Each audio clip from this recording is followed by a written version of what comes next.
President Trump reportedly holding a Situation Room meeting yesterday with top officials as he weighs whether or not to extend the ceasefire with Iran, which ends Tuesday night. Chief Foreign Correspondent Trey Yingst joins us now from Israel with the latest. Trey, good morning. Yeah, hey guys, good morning. The ceasefire between the United States and Iran is set to expire in just 72 hours. And already the Iranians are testing the agreement. Over the weekend, two vessels that were trying to pass through the Strait of Hormuz reported gunfire toward their ships. Other vessels were able to pass, but the Iranians say the strait is closed once again and in their control.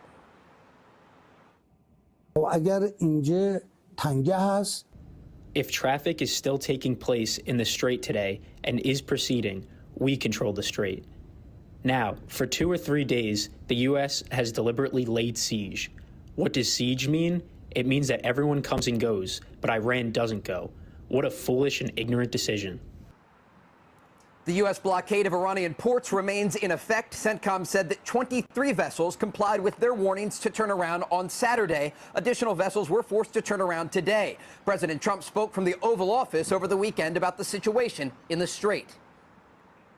They got a little cute, as they have been doing for 47 years. Nobody ever took them on. We took them on. They have no Navy. They have no Air Force. They have no leaders, they have no nothing. Actually, their leaders it is regime change. The Iranians continue to threaten U.S. forces in the region, but while the Iranians are talking, the Americans are preparing, sending dozens of additional transport planes to the region over the weekend. The upper hand is with our forces. We hold the advantage. We have not struck many of the targets. In other words, we have left some more important matters for later stages. And if matters return to war again, we hold the upper hand. We can stop oil production. We can shut down 15 million barrels of oil a day and keep it suspended for an entire year.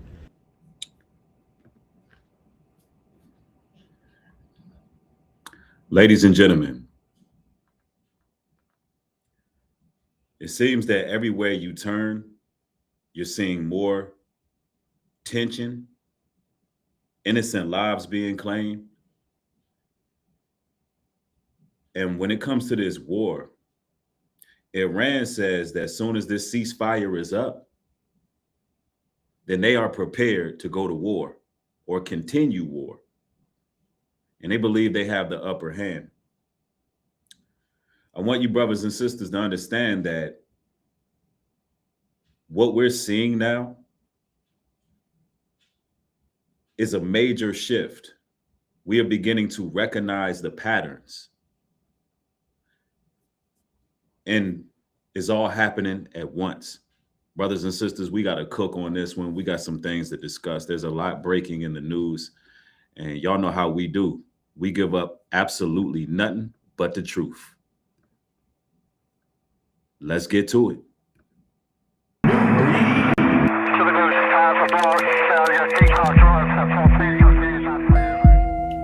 They working against us. They hate our souls. They hate us. They hate our righteous indignation. They hate the exhortation that dwells in us. They hate our love for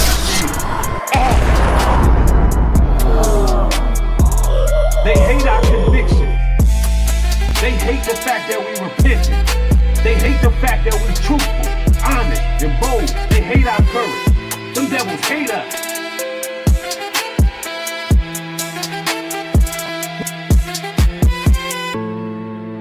We're not finna line ourselves up with these weirdos and freaks, but these weirdos and freaks.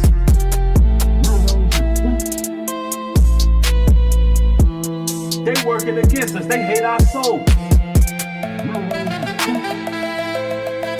Weirdos and freaks. But these weirdos and freaks, they working against us. They hate our souls. Nubreed.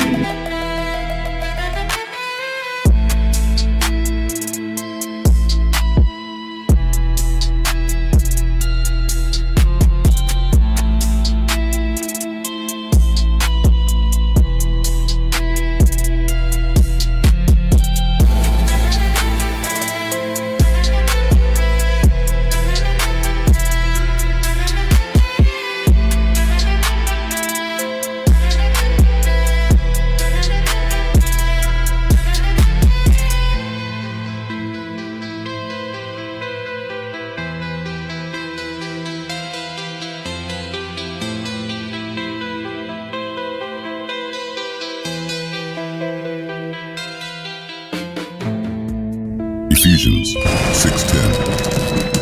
Finally, my brethren, be strong in the Lord, and in the power of his might put on the whole armor of God, that ye may be able to stand against the wiles of the devil. For we wrestle not against flesh and blood, but against principalities, against powers, against the rulers of the darkness of this world, against spiritual wickedness in high places. Wherefore take unto you the whole armor of God, that ye may be able to withstand in the evil day, and having done all, to stand. Stand therefore, having your loins girt about with truth, and having on the breastplate of righteousness, and your feet shod with the preparation of the gospel of peace. Above all, taking the shield of faith, wherewith ye shall be able to quench all the fiery darts of the wicked, and take the helmet of salvation, and the sword of the Spirit, which is the word of God, praying always with all prayer and supplication in the Spirit, and watching thereunto with all perseverance and supplication for all saints.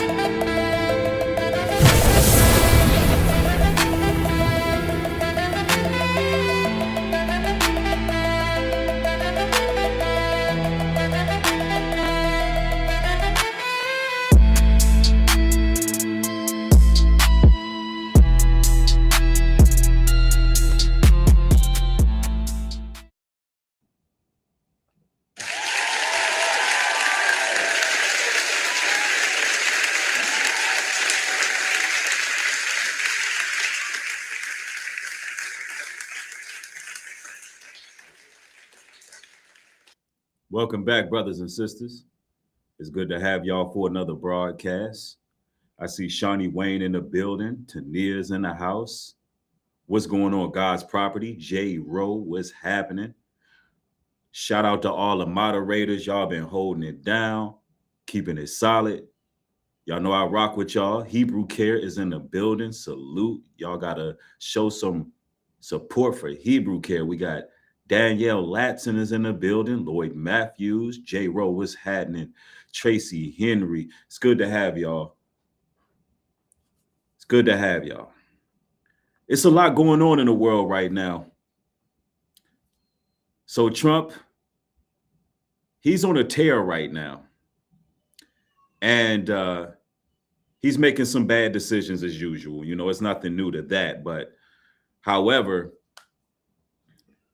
everything he's doing is going to have very real consequences. You know, not only do we have innocent lives being taken, y'all know in Louisiana, 8 children was taken out. I believe it was 10 plus injured, but 8 innocent children was taken out in some type of domestic situation in some community in Louisiana. We got to talk about that, because I truly believe that the name of the game for these elite is sacrifice, Baal worship. And we're seeing this widespread all over the world right now. Trump is also pushing, he signed some amendment to have psychedelic research, AKA experimentation, being greenlit. So, you know, we got to talk about that, because that ties into scripture as well. You know, everything that we're about to talk about, it ties all into scripture. And Trump has been posting some very ominous, cryptic messages lately. And I just want to share some of the things he's been posting, because I've said this before, Trump is a Baal worshiper.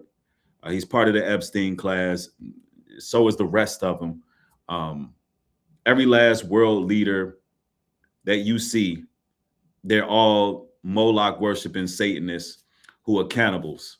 And what we got to understand is we battle not against flesh and blood, but wickedness and principalities. So we're dealing with evil in high places. We're dealing with Luciferians and 33rd degree Masons. We're dealing with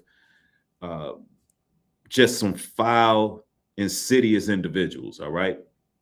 Now, I want to share some of the things that he's been posting, because, you know, they are trying to really push this new world order, as well as push end time prophecy, even if it's a synthetic version of it. And make no mistake about it, I believe what they're doing will cause great turmoil, but it's not over until the Most High says it's over. let's look at some of the things he's been posting. Huh? So I face the final curtain. Fuck no! Bro, Donald Trump has been posting some absolutely wild shit. Like, bro. What the fuck? If Iran does not sign this deal, the whole country's getting blown. Yeah, bro. Yeah, at this point, I really don't know. What the fuck is about to happen? The end is near. So this is coming from at the real Donald Trump. He's posting the end is near. Some weird cryptic messages of him look like he's going through some type of ritual. And then we know that he posted himself as Jesus Christ not too long ago and actually put a Baal worshiping deity behind him with, some type of winged God he had behind him. So he's telling you through these subliminal messages what God he served and what they're trying to do, So I just thought I would show you that. And what is going to happen in the near future, based on what's going on with this Strait of Hormuz, it's not looking too good. We're going to go back to the news and dive into this a little bit and talk about how this will affect everyone on the global level, right?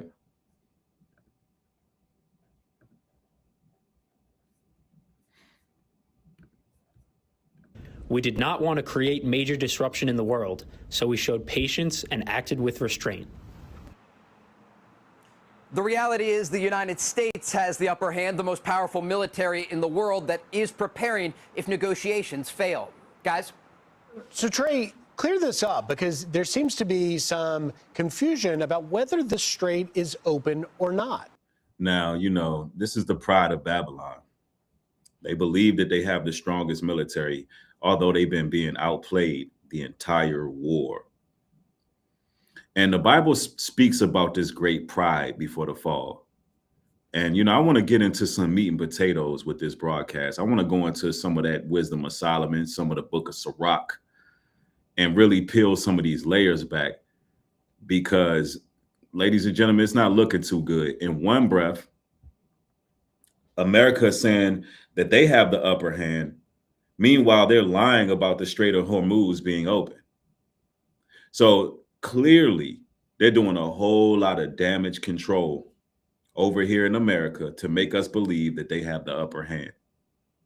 But our gas prices is not telling us that. Our grocery bill is not telling us that. Our job market is not telling us that we have the upper hand, and the mentality of the people and the internal conflict that's going on in America does not validate that we have any upper hand. So that's just something that we got to pay attention to. I want to go to Esdras 15 and 14, and it reads, "Woe to the world and them that dwell therein, for the sword and their destruction draweth nigh. One people shall stand up to fight against another, and there shall be seditions among men." These are the times that we're coming into. America, aka Babylon, is in its implosion stage. And that's just the reality of the situation. It's imploding from the inside out. Let me word it this way. If America was doing what America is doing to America, let me say that again. If another country was doing what America is doing to America, America would invade that country, destroy everything in it, and burn it to rubble. That's how bad it is internally. That's how greatly divided it is. Now, let's continue. I spoke with regional sources over the weekend who said the strait is effectively closed because the Iranians are now firing on vessels that are trying to pass through. We know that some vessels were able to make it through the strait, but the Iranians came out after President Trump said the strait was open, saying that it's closed and it's in their control. So President Trump lied. He claimed the Strait of Hormuz is open, but it's been closed. And ships that's trying to pass through have been getting attacked. So was it truly a ceasefire? What's interesting, though, is that the Iranian foreign minister even said exactly what President Trump was saying only hours later, to be rebuffed by his own state media through officials there in the IRGC, saying that the foreign minister's statement was incorrect. So the Iranians don't even know the answer to that question. And it gives you a sense of how effective the U.S. and Israeli campaign against the Iranian regime was over the past 45 days, because it sent an inability for the Iranians to communicate within their ranks. And also, there are clear disagreements between not only the foreign minister, but also the Speaker of Iran's parliament and top IRGC officials about what to do with the Strait of Hormuz. Guys? Trey, so the Iranian regime is saying, well, we've got the upper hand and we can just shut off oil for, up to a year if we want. Yeah, that's what Iran said, that they have the upper hand and they can shut down oil for a year if they want. Now, we have to understand that America does not have any irrigation systems far as actually producing its own oil. It relies on pillaging other countries. And this is why behind the scenes, on the low, in the dark, America is on, low key, Trump is trying to usher or issue in certain attacks on Cuba, because they're preparing to try to go ahead and be scavengers, because they have no way of actually producing its own oil. America is not built to last, so it has to rely on being parasites. All right. So that's going to crush America. All these other countries that have been around 3,000 years and 2,000, 4,000 years, they're going to be all right. But America's not.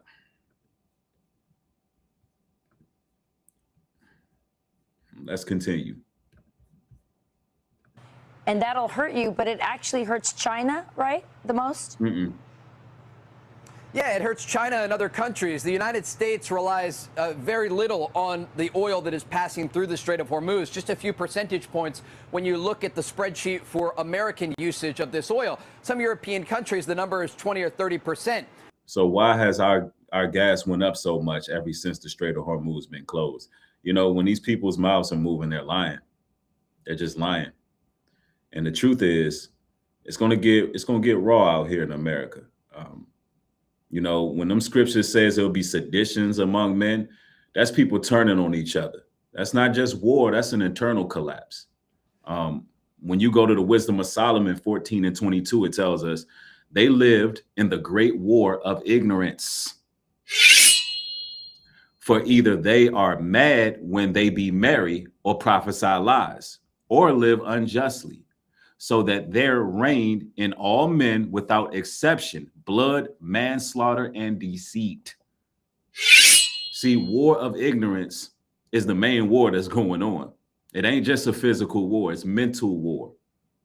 And this is another reason why these experiments on psychedelics is going to be pushed as well. But people are destroyed for lack of knowledge. We can't be blind to the facts here, but let's continue.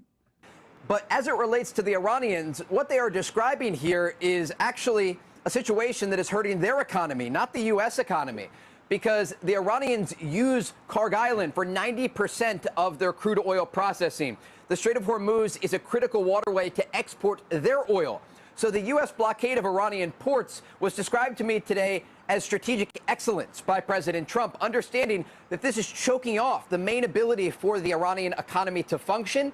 And so while the Iranians make many of these statements publicly, privately they are very worried about what is taking place. And again, they don't hold the cards at the negotiating table or on the battlefield.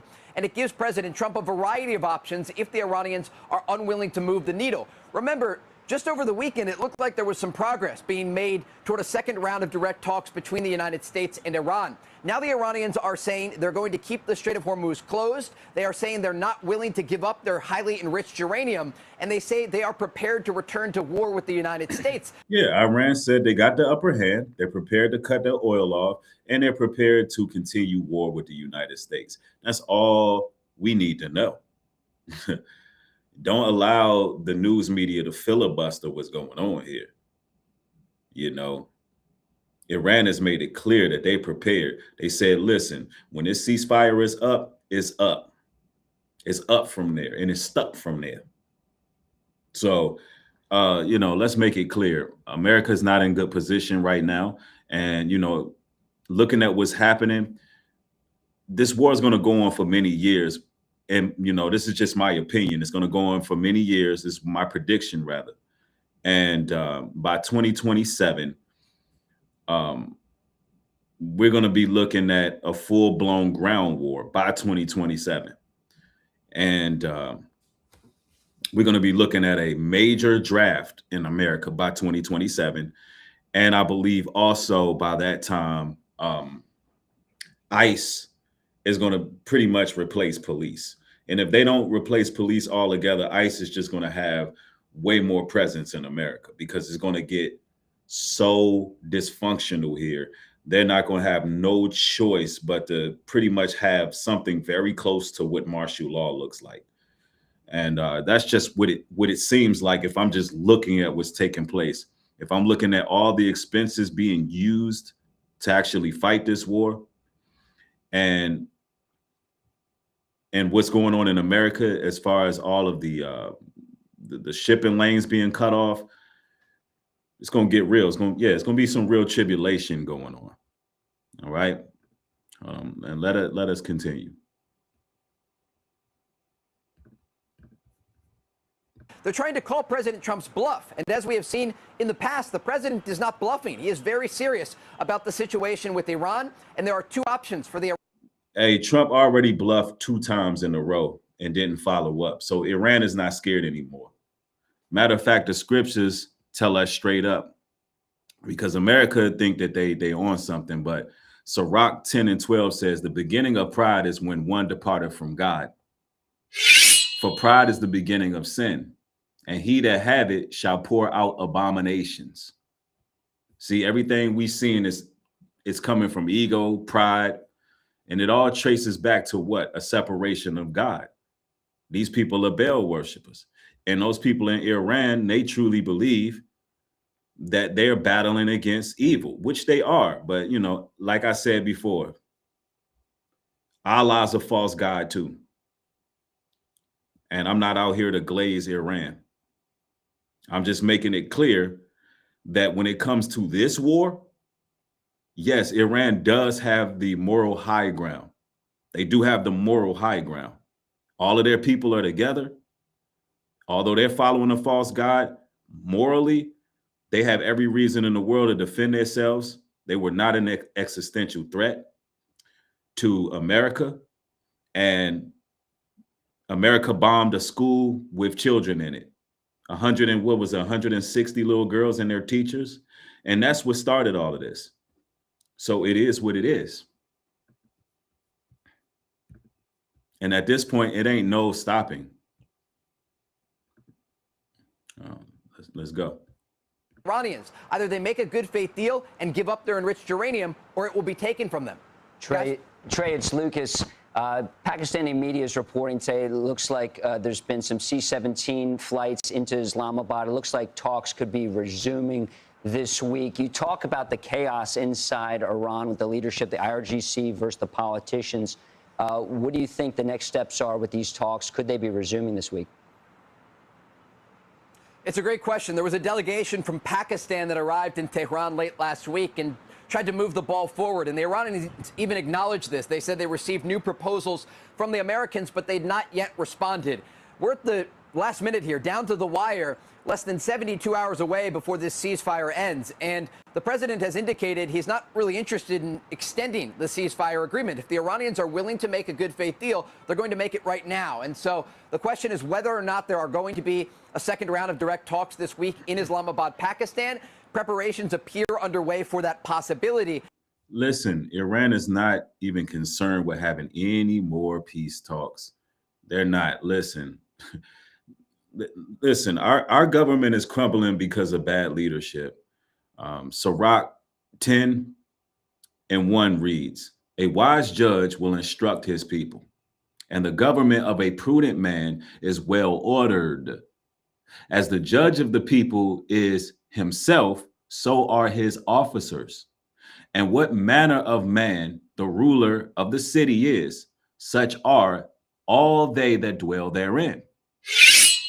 So what you have is you have a incompetent leader who cannot rally the people together. Iran, they're over there yelling death to America. They over there all united going against Baal. They're all united under Allah. They're united. Even though, you know, you got Trump full of pride talking about their Ayatollah is dead, this one's gone, that one's gone, their whole government's gone. No, the people are together. That's the difference between them and us. And they know they have the upper hand. These people are not concerned about any more peace talks.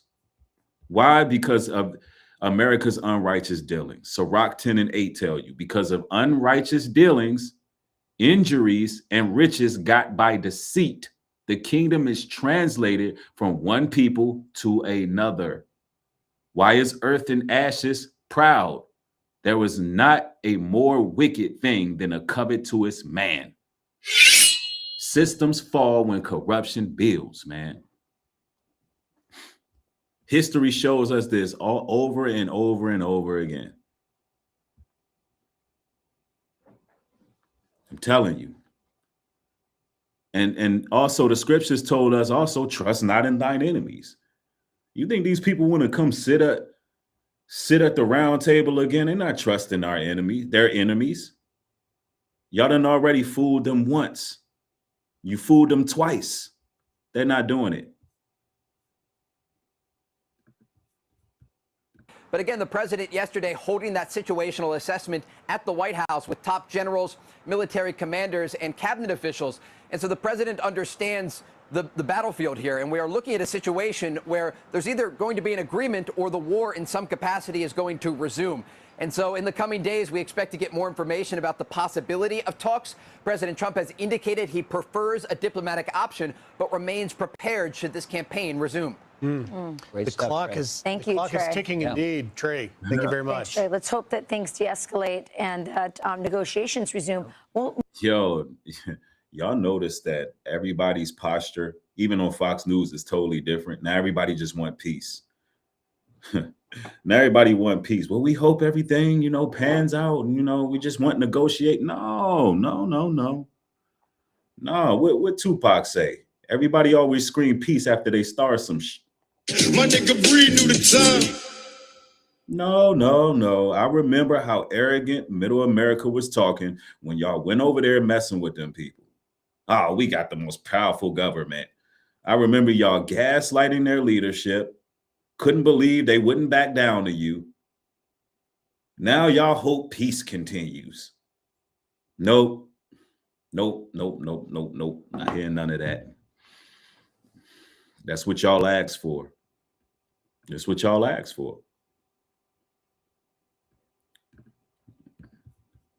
make one note. This blockade on Iranian oil is really significant because their ability to store the oil that they're pumping is almost at a max right now. And so people think, well, okay, so you just shut off your pump. It's not like a faucet. Right. If you're not constantly pumping, actually those wells can be damaged. So there could be long-term permanent damage or very expensive damage to these wells. And so they are thinking about that as well. They need that blockade. So we can do the blockade of their oil, and they're thinking about that. But Iran doesn't want to make a deal unless the blockade gets removed. Of course, because it's a part of it. And the ultimate takeaway is that it further brings Iran's economy to its knees. Meanwhile, we are, from the economic standpoint, also increasing sanctions on anyone that receives that oil. So when you talk about the economic damage to Iran, it is definitely a long felt pain. But just to tell you about this, I was just going to say it's hurting our economy. It's not detrimental, but it's hurt. She know what the hell going on. She know what's going on. And they trying to go ahead and gaslight. You know, it's really hurting theirs. They're trying to project, rather. And no, it's hurting our economy. Let the American citizens speak for it. It's hurting us. But hurting people, let's make no mistake. And it has very serious political consequences. It's not detrimental, but it's hurting people. Let's make no mistake. And it has very serious political consequences. To me, it's not detrimental, but it's hurting people. Let's make no mistake. And it has very serious political consequences for the midterm. It does appear the talks will happen this week because already some notices have gone out to the hotels in Islamabad to clear out. Another delegation is coming in. That's just what happened last time with Vince. Hey, everyone. Wow, there's a lot happening at once. So, you know, the gas is going to continue to spike, groceries, all of that's going to continue to spike until America begins to implode. And it's already started. It's already started. And you can see that based on some of the events that we've seen as of earlier. You know, this story kind of saddens me that I'm about to cover, because anytime there's a loss of innocent life of this magnitude, it is really troublesome. It's really troublesome. And as I was saying earlier, I truly believe that the foundation of the Babylonian system revolves around sacrifice of young ones. And I noticed a pattern every time, you know, there's more questions that are being asked about those files.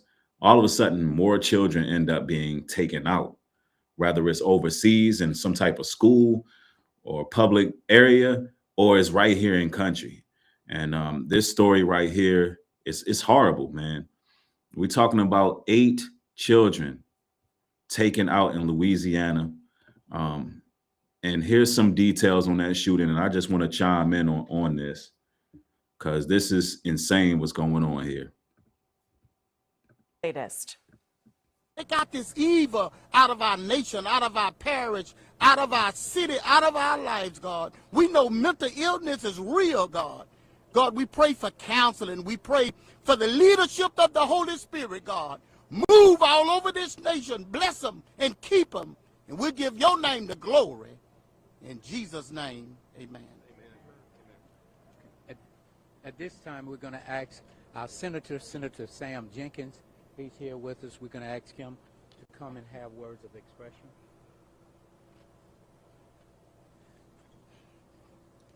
Thank you, Councilman Green. First, let me express condolences to the families that are involved with this.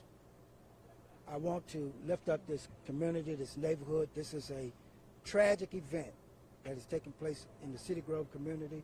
It's affecting not only this immediate community, but our city and our state as a whole. I just received a call from Governor Landry expressing his concern and expressing his condolences. This has went statewide very, very rapidly, and people are very, very saddened by what they're hearing occurring here. I would simply say let's make sure that that our concern does not end here today. This neighborhood, this community, the schools, this family is going to need our support for days to come. There's a lot that will need to be done. And so I stand with you, Councilman Green, here in your district, and with all of the other elected officials that are here, the community leaders that are here. I've been here since early this morning, and it's just been a lot of concern from the community. I want to express appreciation to our law enforcement community. I want to get into some details regarding the shooting. You know, this just crossed my news desk, and I found it necessary to definitely cover this. I'm hearing that it was some deranged person in the community that decided to do this off these babies, man. And I'm going to go ahead and pivot over there to try to get some details on this assailant. But something is really going on in the world, man. Something is going on in the world, and it ain't right. It ain't right. Following a mass shooting in Louisiana tonight, the attack happened at 2 households and left 8 children dead, with 2 others injured. And those victims range in age from 1 through 14, as Fox's Max Gordon reports tonight on the latest out of Shreveport. 8 children are killed in what police are describing as a domestic disturbance. 10 people shot altogether. 2 of them remain hospitalized. This is a rather extensive crime scene spanning between 2 residences here The ranges of the decedents are from 1 year of age to approximately 14 years. Now I want you to understand this dispute happened between two neighbors. That left 8 children unalived. And this is the reason we talk about the importance of being set apart. And I'm talking about not just mentally and physically and spiritually, but physically set apart from these people. You know, in a lot of these conclaves we call neighborhoods, it's neighbor versus neighbor. Some people saying it was some narc relatives. I see Hebrew Care says she heard it was the dad, or they heard it was the dad. And see, this is sick. They saying it happened between 2 households. So I don't know. I'm guessing it happened within the community, but I mean, it was one person who did it. We don't know if this person was, we don't know what happened. There's still details coming out on the story because it just happened. And I know it's going to really be making its runs in the media, but this just shows you the state of America right now.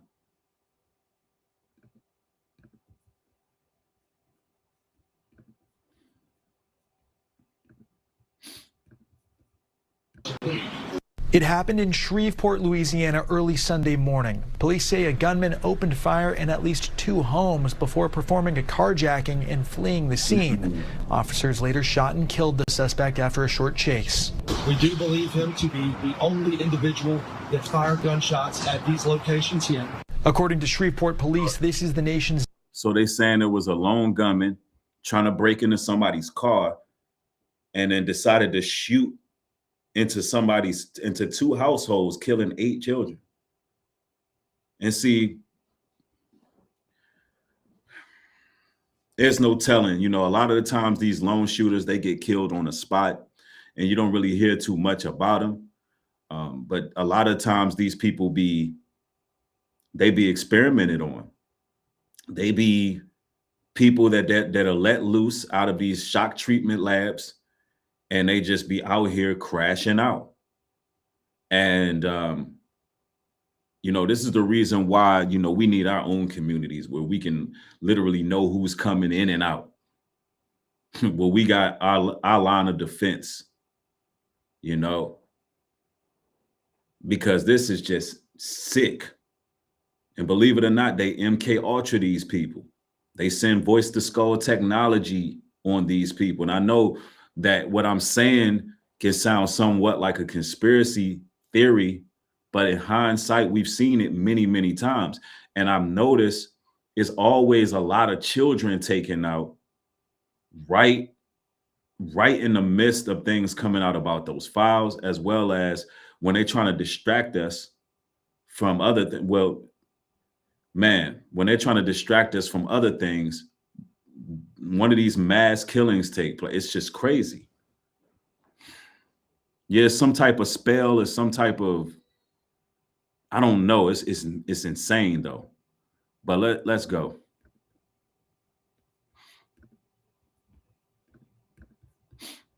Deadliest mass shooting in more than 2 years. Hours after the incident, House Speaker Mike Johnson, who represents the district, released a statement calling it a heartbreaking tragedy. Johnson saying, quote, "We're holding the victims, their families and loved ones, and our Shreveport community close in our thoughts and prayers during this incredibly difficult time." My heart is just taken back. I just cannot begin to imagine how such an event can occur. While police have yet to identify the gunman, they have revealed some of the victims are related to the shooter. Investigators are now asking for anyone with pictures or videos to come forward with information. Louisiana State Police have now joined the investigation and are helping process the scene and gather witness statements. Max Gordon, Fox 9. We're also following a... So they're not releasing the identity, but they're saying it was the father. But what made him try to break into a car? Why did he shoot up 2 households?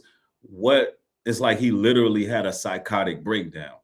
And this always happens, man. Like, I believe that there's a lot of Moloch worship that goes on, and Moloch demands sacrifices.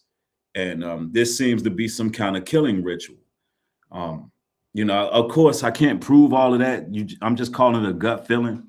But nonetheless, you know, the person who did it is gone. But it's just sick, man. We got to protect the children. We be careful who we got dealings with, all of those things, man. What a time that we're in. Thank you for the support. I appreciate it. Only Truth. Yeah, something seems very odd about this story. They're not really releasing much information on the father. It's just something very wrong. You know, it's something very out of order and out of alignment in America. It's just so much moral confusion, broken trust, violence all over the place, man. It's insane. And then to add insult to injury, I don't know if y'all seen this, but Trump is really passing some bills out here to be able to really experiment on people. I mean, seriously. Let me see if I can pull that. He signs an executive order to accelerate experimentation using none other than psychedelics. Now, why would you want to go and do that? This is stuff that they were doing in the Cold War with experimenting on people. This is what they did with MK Ultra. Why all of a sudden in 2026 is Donald Trump signing executive orders to use psychedelics for research? Let's talk about it. Let's get into this, man. When we already seeing people losing their damn minds. Now we just need a bunch of people with LSD going through their system and you know, having hallucinations and whatnot. Insane. Signed an executive order loosening restrictions on psychedelic drugs. The order is intended to accelerate research into the therapeutic benefits of LSD, ecstasy, and other mind-altering drugs. And some experts believe the compounds can be the therapeutic. Wait. Let me rewind that real quick, because this is witchcraft. This is sorcery. This is what the Satanists are doing right now. It's like they're trying to bring hell on earth. Drugs. The order is intended to accelerate research into the therapeutic benefits of LSD, ecstasy, and other mind-altering drugs. Imagine a world in about 10 years from now, everybody walking around on ecstasy and LSD because it's legal. I ain't saying that that's what he just signed, but he just lifted some restrictions. That's the beginning steps, I would say. If you're researching the therapeutic uses of these things, eventually you're going to be seeing them in herbal stores.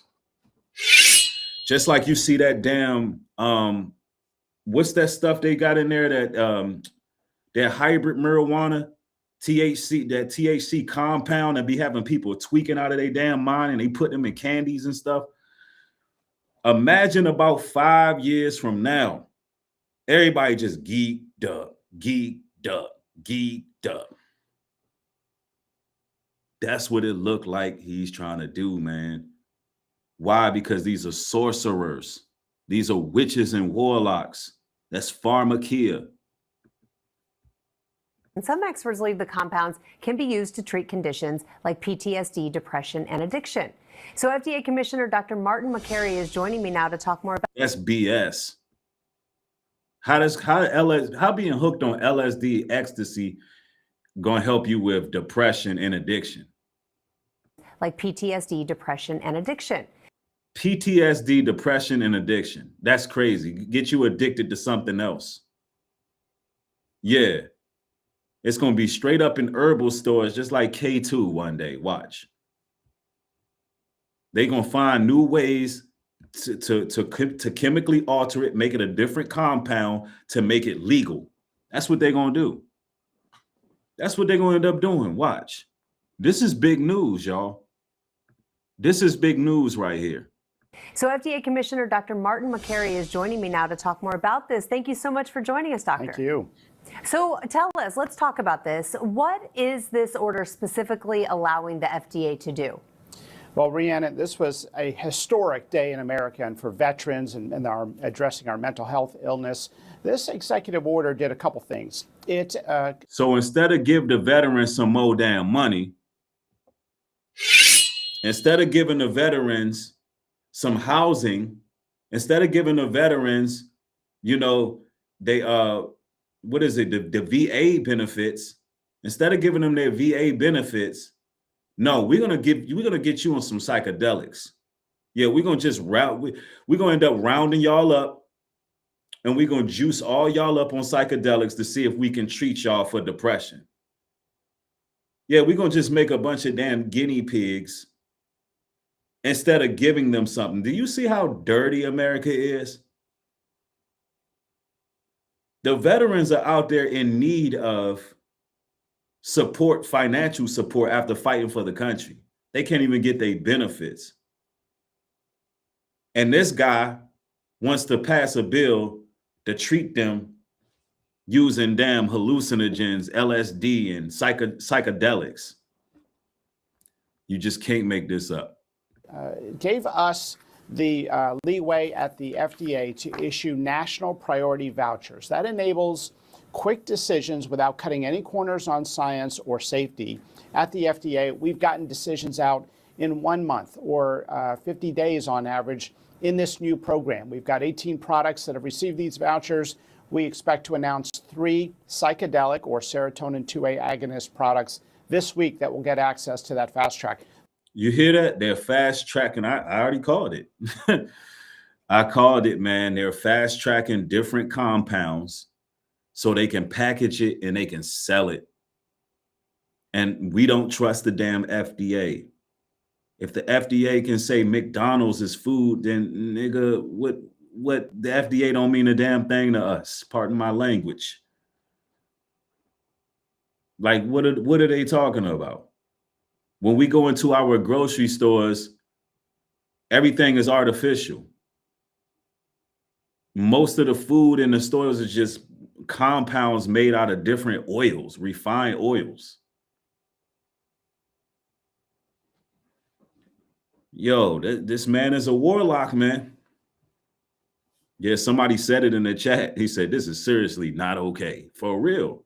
They want everybody walking around zombies. Night of the Living Dead in America. Could you imagine this place in 5 years if they selling these things in the herbal stores? People gonna buy them. All you gotta do is put it in a damn gummy. All you gotta do is put some LSD in a gummy nowadays and put it in an herb store, and people finna buy it. Do you know how many children accidentally ate those THC gummies and died? A lot. A lot. Not saying that that's what they're going to do, but you see they're fast tracking some stuff, man. This is crazy. Week that will get access to that fast track. Those applications are about to arrive at the FDA. We want to be ready to move fast without having any idle time because of the urgency of this mental health problem. The second part was increased funding for this type of research. There are dramatic testimonials. We want to see good science behind it as well. And also new pathways so that it's not treated as a controlled substance when it's administered in a controlled setting by doctors or practitioners in a medical setting. Guess what? By doctors or practitioners in a medical setting. Long as it's controlled, hey, we're going to be able to give you LSD. Y'all want some ecstasy? What does America stand to gain keeping everybody high up? Everybody delusional. They're easier to control.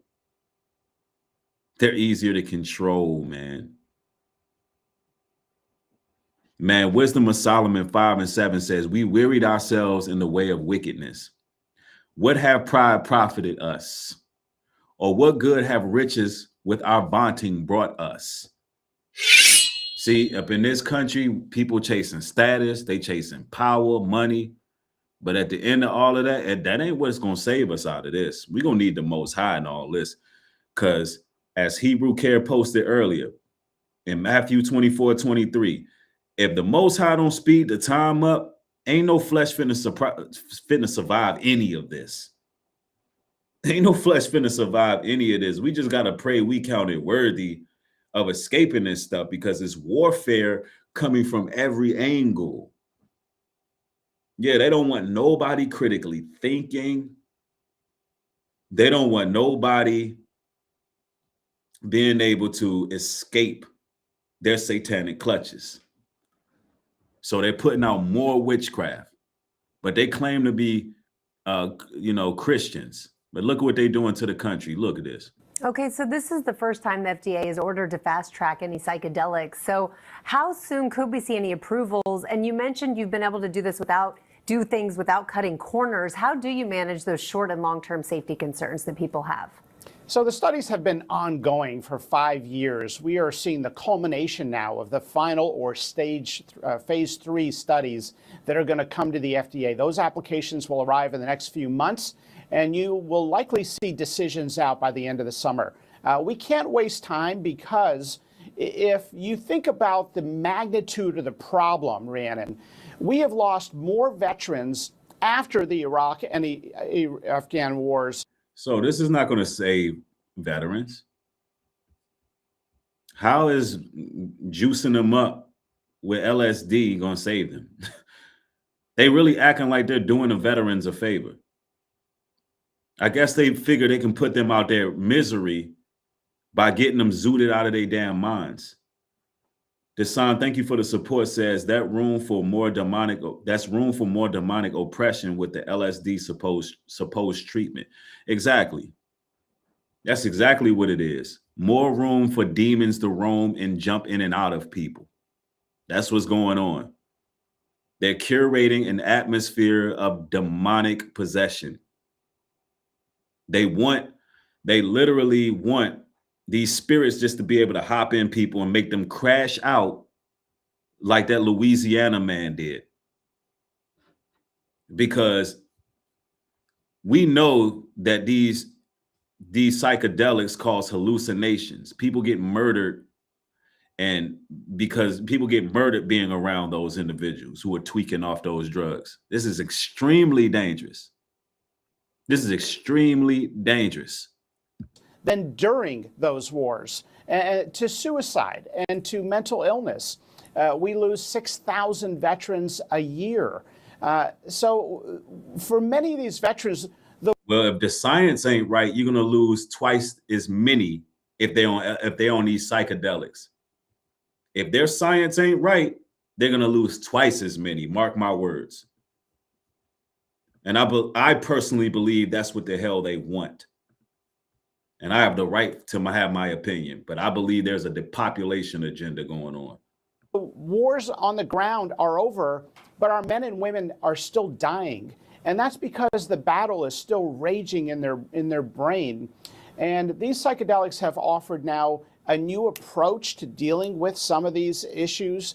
PTSD, traumatic brain injury, addiction, opioid addiction, potentially alcohol addiction. We're going to see what the results are in these phase 3 trials, but already we've seen some pretty incredible results in the New England Journal of Medicine, 30 to 40% remission rates in a matter of months. Sometimes a single treatment can have a long-term outcome. And you're also hearing incredible testimonials of people who are on the brink of suicide who have their lives restored.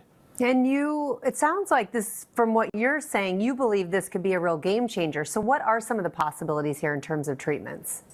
Yeah, so the applications that are going to be coming to the FDA, the indications being studied currently in phase 3 trials, are for things like opioid, alcohol addiction, traumatic brain injury, and PTSD is a broad term. So there can be a number of types of trauma that result in PTSD. Some people who have undergone some of these therapies describe almost a reconciliation, or which means there's going to be a broad scope on who qualifies to actually receive these treatments. That's what that means. You know, when they say PTSD, they're going to just slap that label on anybody who's seen any type of action. That's what it seemed like. Like, you got to understand, when it comes to this type of stuff, there's little to no real vetting process on finding out who really needs it. I mean, It ain't like they're gonna be going through some extensive research, scanning the brain and using expensive equipment to find out what's going on up there. No, they're gonna be passing this stuff out, man. They're gonna be passing this stuff out. First Peter. Thanks for the scripture. 1 Peter 5:8. Be sober and vigilant, because your adversary, the devil, as a roaring lion, walketh about seeking whom he may devour. Absolutely. Absolutely.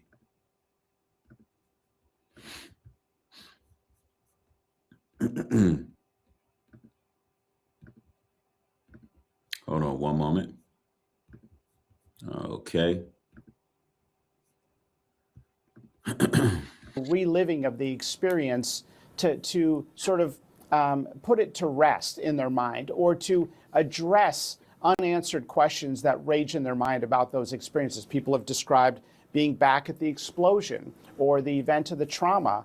We don't know exactly how these class of medications, that is psychedelics, work, but there are other medications. There's a precedent where we don't know exactly how they work in medicine, like prednisone, like lithium for Shout out to Hebrew Care. Thank you for the support. I appreciate it. And we got some scriptures here, Edris. And that is, it looks like 16 through 19. It says, famine, plague, tribulation, and anguish are sent as a scourge for amendment. That's right. That's right. See, everything that we're seeing taking place is acting as a scourge. So what? The Most High can actually amend things and put things in its proper order and put it in place, you know? And it's interesting as well that Trump, he actually did an amendment to push these psychotropics, because they got their satanic amendments too. That's actually bringing forth the famine and the plague and the anguish. So it's interesting how this scripture right here is like a double-edged sword, because you can actually look at it both ways. You know, they come up with their laws, their rules, their amendments, but guess what? It always brings forth plague and famine. It always brings forth anguish. Anguish is a scourge. But at the same time, we know that the Most High is going to rectify everything. Yep. All right. bipolar. We don't know exactly the mechanism, but we do see profound, impressive results. Let's talk a little bit about the history here, because it was all the way back in the 50s scientists reported potential advances in using drugs to treat addiction and other psychiatric conditions, drugs like these. But government research ended back in the 60s, and it became more popular recreational. So why has it taken so long? We're talking 50 years. Now, I don't like how they're leaving out the history. People were being tortured in the military with these drugs. Tortured. Back in the 60s, a lot of people didn't even know these experiments was going on. They were using these drugs in MK Ultra mind control experiments. There's movies about it. There's one with Denzel Washington. Somebody, if you know the name of that movie, I cannot think of it right now, but he played a military, I believe he played a Marine, and it was him and a group of soldiers, and they were being tortured. It really it showed you how MK Ultra worked. If you know the name of that movie, somebody talk to me in the chat. Ayala, thank you for the support. I appreciate it. But they were torturing these people. They were doing it secretly. Yeah, it was Jacob's Ladder. That's right. Jacob's Ladder. Yeah.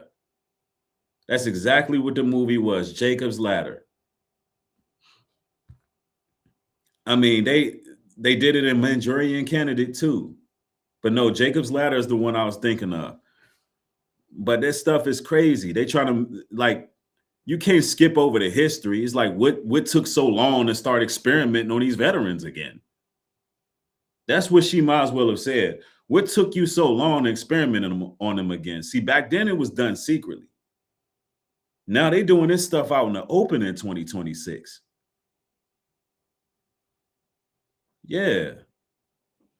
Yeah, the devil is desperate, man. He got to know his time up to just be coming out the pocket like this. I mean, they not even trying to hide this stuff. They're not even trying to hide it. Over 50 years here. Well, it's been a cultural shift because this was relegated to the space of a street drug that nobody should ever touch. And now what we're recognizing is that for the same reason it alters one's perception, it may, in a controlled setting, coupled with things like psychotherapy and direct supervision, enable somebody. And also, this allows the government to be the only ones who can make money. Now they can tax it. You understand? Same thing they did with a lot of marijuana with these marijuana shops. Now the government can tax it.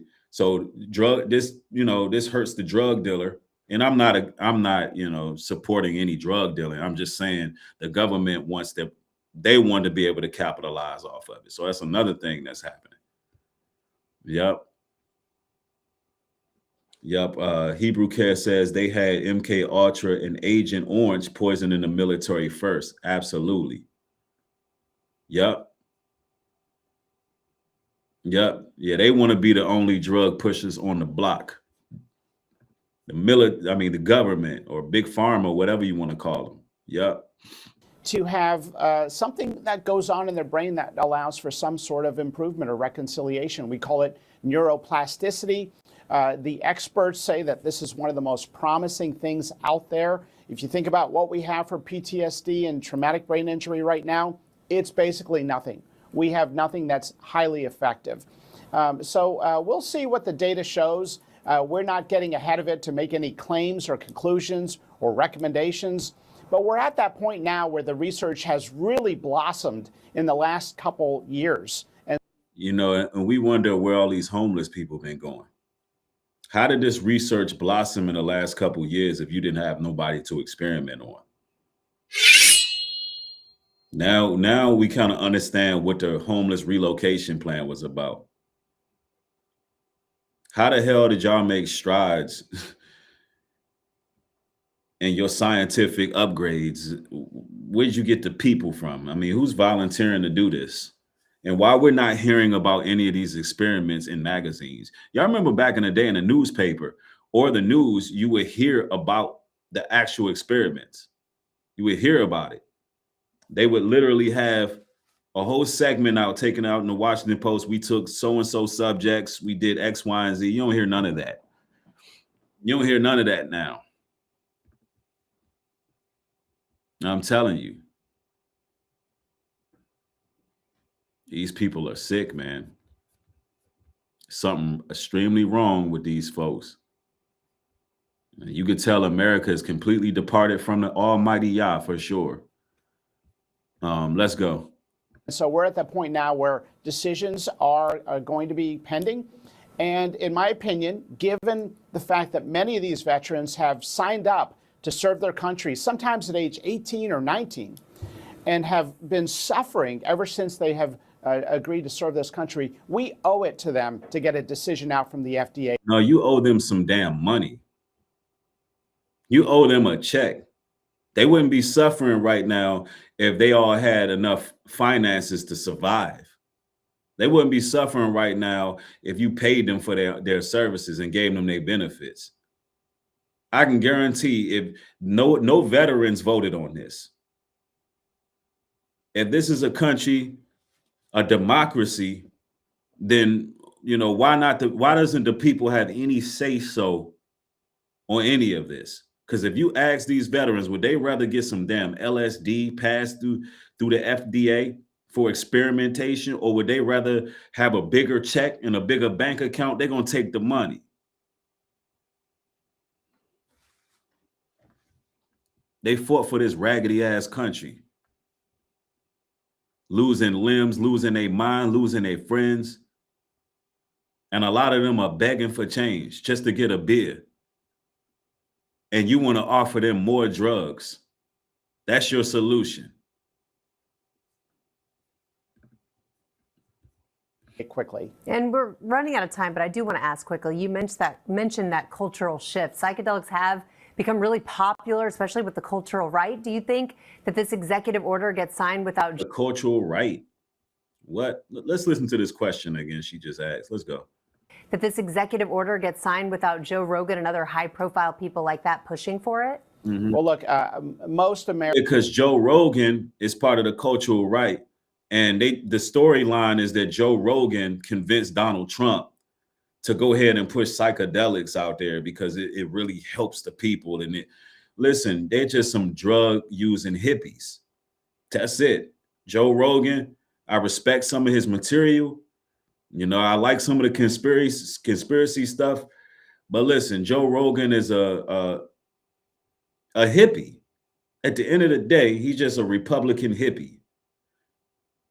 And that's no good for the people having them running around on psychedelics. And I'm pretty sure real military veterans aren't really accepting this. Yeah, drugs distance you further from God's presence. That's all it does. It takes it really disconnects your spirit from your body, takes you further away from God. That's all these drugs are going to do. Americans believe that in a controlled medical setting, that these have potentially promising therapeutic values. I want to make it clear, if the FDA does approve a psychedelic, it will not be that you get a prescription and pick it up at a pharmacy. These would be administered in a very controlled medical setting with supervision.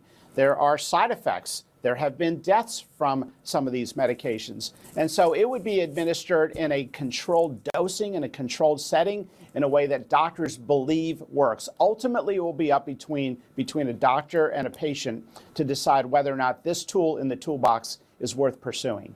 All right. Thank you so much to FDA Commissioner Dr. Martin Makary. Thank you. Yeah, this is a travesty. It absolutely is. And you know what these scriptures tell us? And I want to go here because it's getting real out here. Hold on real quick. Let me get this.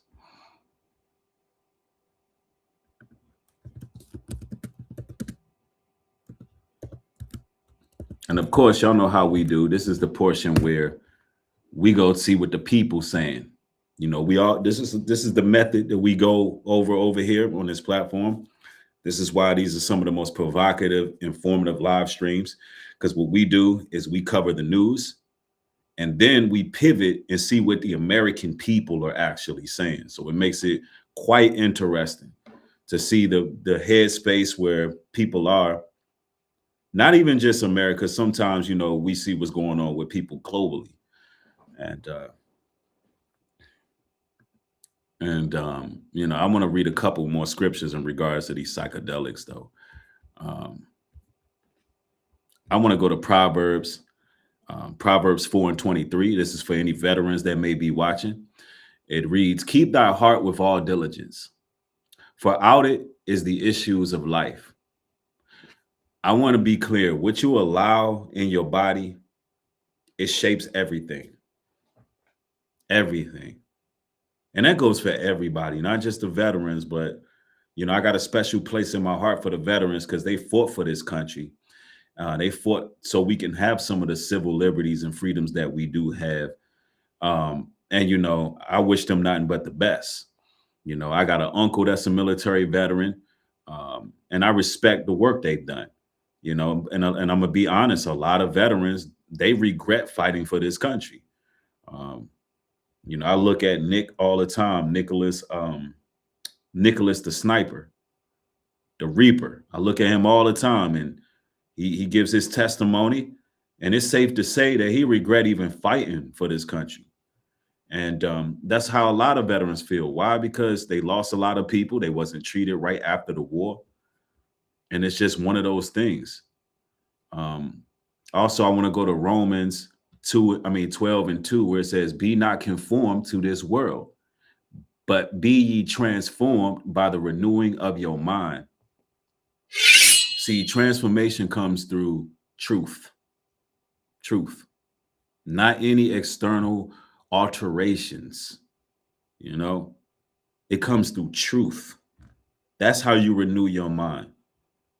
This word, this light, these scriptures, this is where you renew your mind. You know, this Bible has made a man out of me. You know, I've been through a lot in my life, and this is what brings me healing, just knowing the truth and studying this word. Tracy Henry, thank you for the support. I appreciate it. Yeah, I was talking about Nicholas Irvin, the sniper. Yep. Tracy Henry, thank you, says, I pray that what they mean for evil, God turns it for good. Well, only way it will be turned for good is if people just take heed to the word, don't fall for their snares. The Bible says we are not ignorant of Satan's devices. We're not ignorant of the different tactics the devil used to try to catch people in a snare. Understand? Yeah, we're not oblivious of his tactics. And you know, I want to go share with you all some more sources of what's going on. You know, let's see what the people are talking about, as well as, you know, for those just joining. For those just joining, you know, we've went over the fact that this war is about to continue. The Strait of Hormuz is still closed, and the ceasefire will be up by Tuesday. And it is what now, Sunday, just 48 hours away. And Iran pretty much saying, look, when this ceasefire is stuck, we prepared to continue fighting. So everything continues to escalate. Let's see what the people are saying. One of two things is about to happen. Either we're about to go on a generational fucking run, or everything's about to crash in like 2 days' time. Trump has been day trading publicly, literally calling out stocks and all sorts of other shit. And today he said that the strait is fully open and ready for full passage. He said that a couple times already, then it goes back. But if he's telling the truth and this is truly over, oh my God, a giga fucking pump. But if this reverts in a couple days, get ready to short everything to shit. This is the Donald Trump way, and hey, right now it works. One of two things is about to happen. Well, I'm gonna go with the latter thing happening, where it's going to break loose in America, because it's time to end. It was been time to end the war. It's been time to end the war. Well, breaking fuck the news. Donald Trump signed psychedelics. He signed an executive order for psychedelics. There's no other way to say that. All because Joe Rogan sent him a text and said, "Hey man, I think we should do this. I think you should fix this. Make psychedelics like not illegal." And Trump was like, "Yeah, let's do it. You want FDA approval?" That nigga.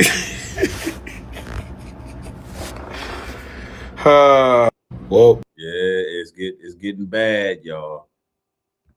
Donald Trump is dead? No, I don't know. That's probably old news when they thought he was dead. One moment.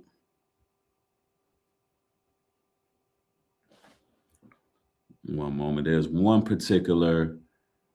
Oh, this is what I wanted to show y'all. I don't know if y'all heard of Professor Jane, but he gives a couple predictions of what he believes will happen in 2027.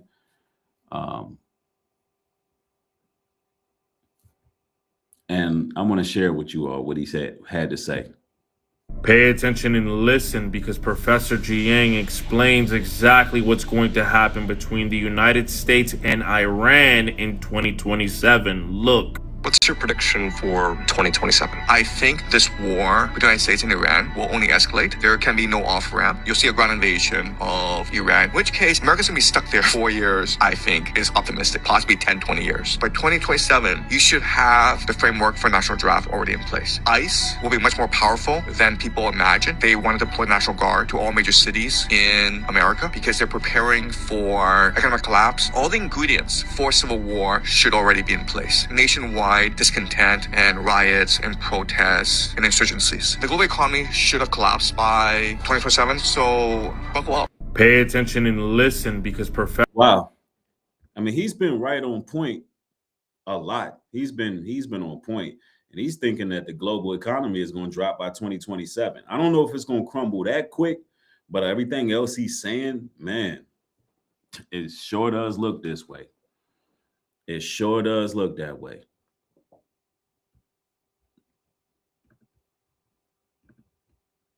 It really does.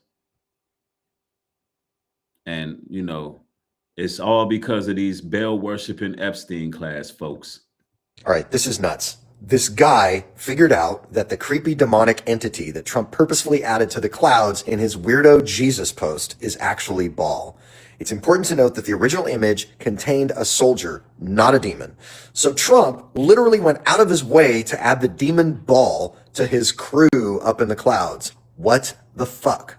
Here you can see the same demon, Baal, represented on the cover of a book called The Last Pull. The practice of Baal worship seems to be referenced throughout the Epstein files. Baal is considered the Duke of Hell, and rites associated with Baal worship include what? Ritualistic prostitution, child sacrifice, all of which, of course, are found in the Epstein files. All right, this is nuts. This guy figured out that the creepy demonic entity that Trump purposefully added to the clouds in his weirdo Jesus post is actually Baal. It's important to note that the original image contained a soldier, not a demon. So Trump literally went out of... Now, we got to understand what Baal worship is about, y'all. And this is why I talk about a lot of the child sacrifice that's going on, all of these things, the Epstein class. I want to go here, right? So we can understand that this is not new. Like, we calling it what it is. In Kings 18:21, it says, and Elijah came unto all the people and said, how long halt ye between two opinions? And the Lord be God, follow him. But if Baal, then follow him.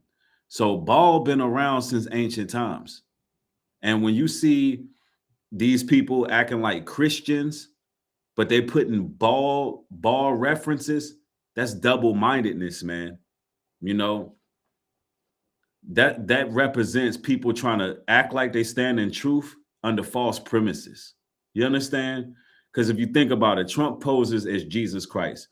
All the Christians get mad at it, but it's been a fake image of Jesus Christ and Caesar Borgia. So it's hypocrisy in that. And then you got Baal in the back of the picture, and nobody really points that part out except this guy right here. He points it out, and you don't hear the Christians really saying anything about the Baal worship.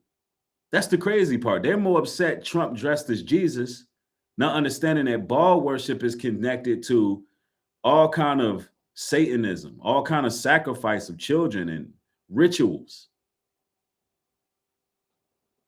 I'm telling you,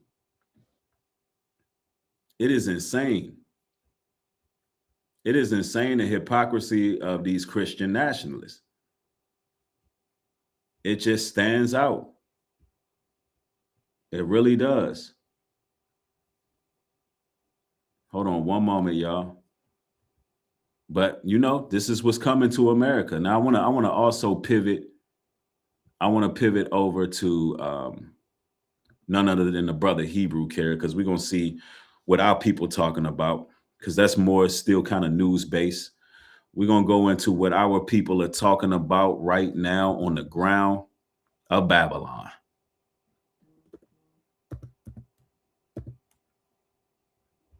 And also, you know, I want to pivot for I also want to show y'all something. I want to pivot for a quick break here. And hold on one moment.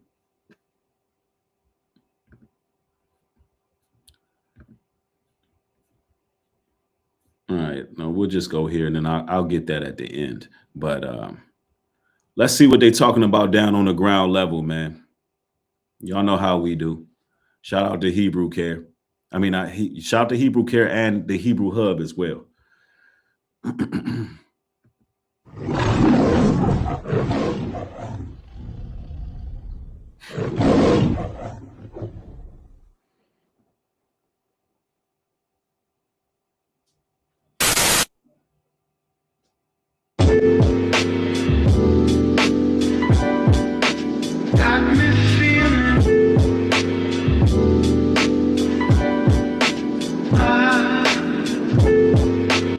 Hey, what's up, America? I want to talk to you about people for a minute and some notions we have about people that may be wrong. And when I mean people, I mean the behavior of people around the world. So first of all, there's a notion that every single person alive has some inherent good in them deep down. That's actually not the case. There are absolute bastards out there that are soulless piles of shit that have no internal monologue whatsoever, that will only use their life and their breath to destroy anything around them. They have no sense of morality. They have no sense of shame. As a matter of fact, they get off on doing it. Narcissistic people are not worth talking to nor having a relationship with. There's nothing inside of the narcissist's soul. There's nothing there. Everything is an external performance. Once you dig deep, nothing exists of the person. That's why you don't deal with narcissists. You don't try to make friends with them. You don't try to fix them or change them. There's nothing to be fixed or changed.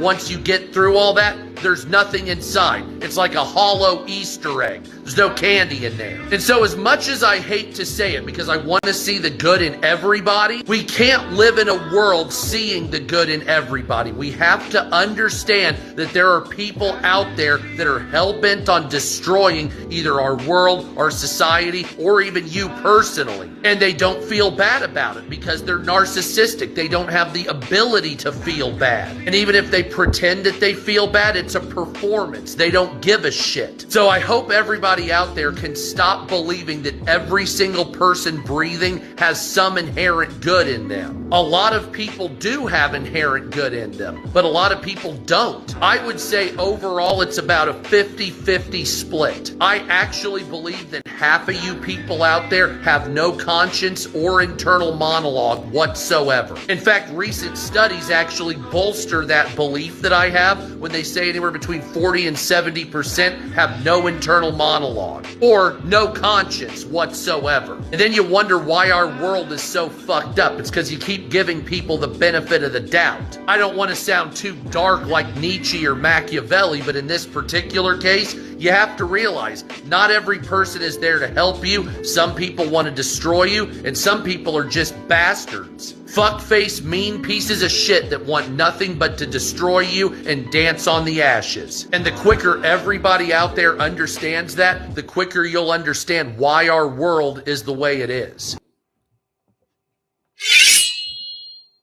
And you know what? That's 100%. And I would give it an 80-20 split. I would give it an 80-20 split because the Bible tells us there's only going to be a remnant left. There's only going to be a remnant left. And also, while this shift is going on, I know a lot of y'all are noticing the patterns. It's almost like we're not dealing with just people. You know, I know that the way the brother preferenced it, he was 100% right. However, we're not dealing with people. Look, it's spirits we're dealing with. When you're dealing with people these days, you're not just dealing with the person. You're dealing with what's behind them. There's something behind them. You're dealing with their fleshly representative.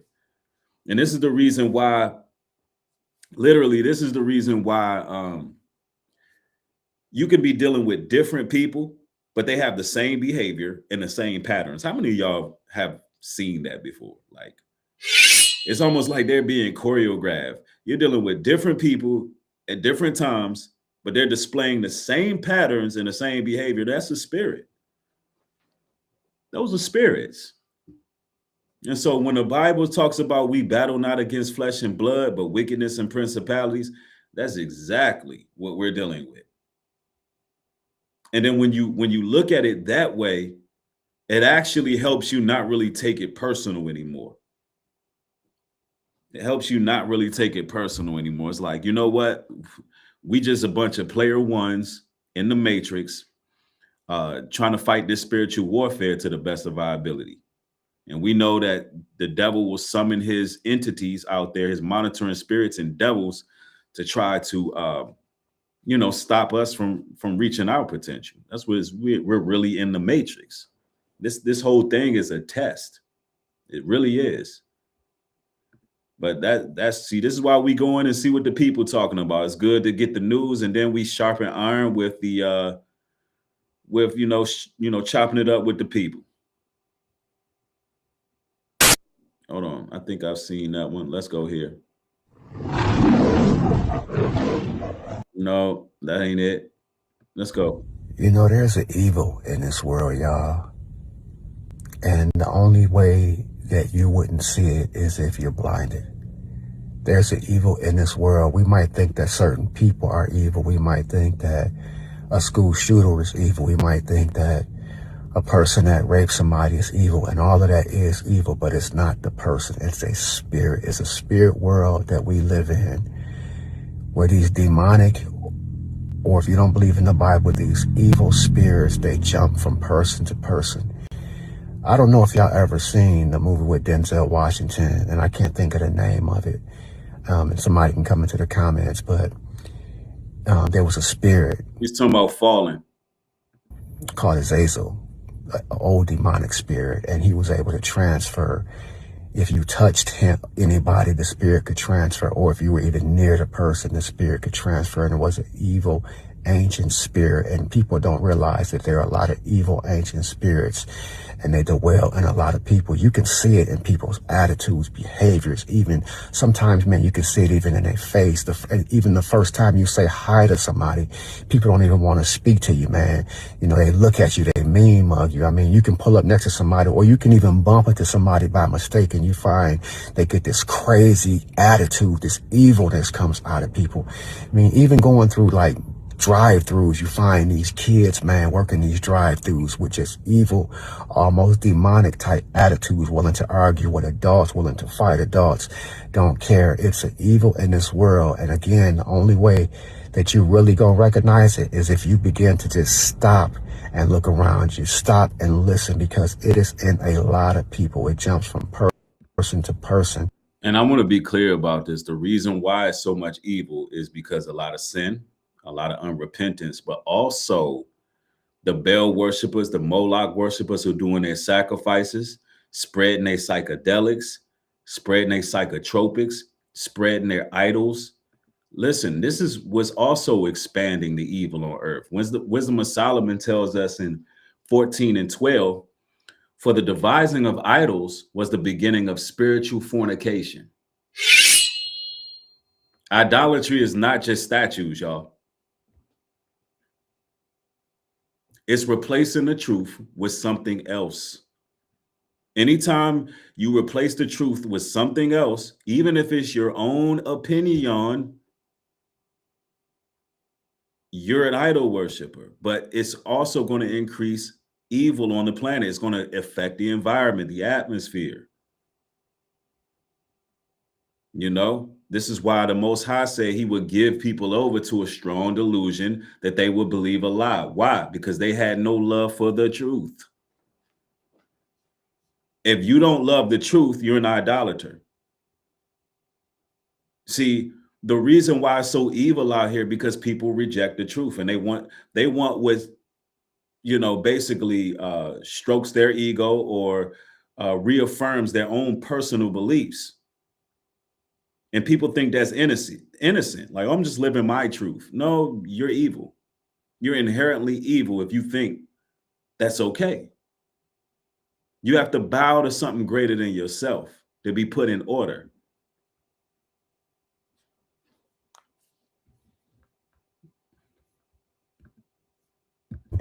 And maybe it's just me.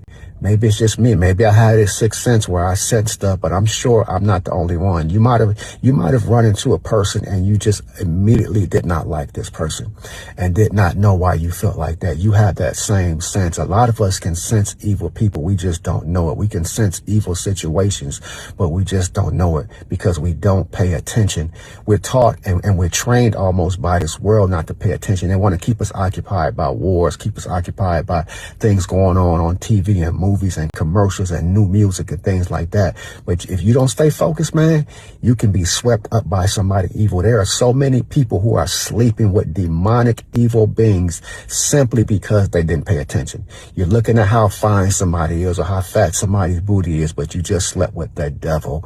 I'm telling you, pay attention, y'all, to this evil that's in the world that dwells in so many different people. Look in people's eyes, because the eyes are the gateway to the soul. Just look at people's eyes and listen to them very closely and see what I'm saying. Mm-hmm.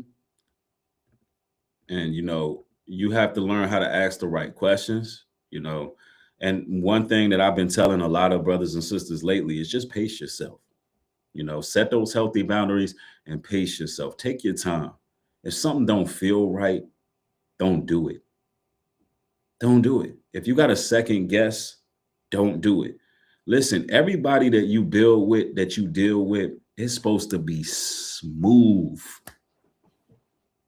Do you understand what I'm saying?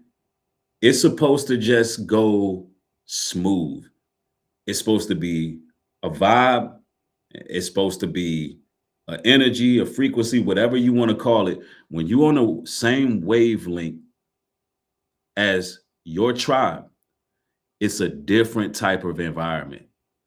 It's nothing forced. There's no forced communications. It's none of that. See, a lot of times we are tossed out there in the world having to deal with these entities out here, and it can be exhausting to us because we're going against the grain.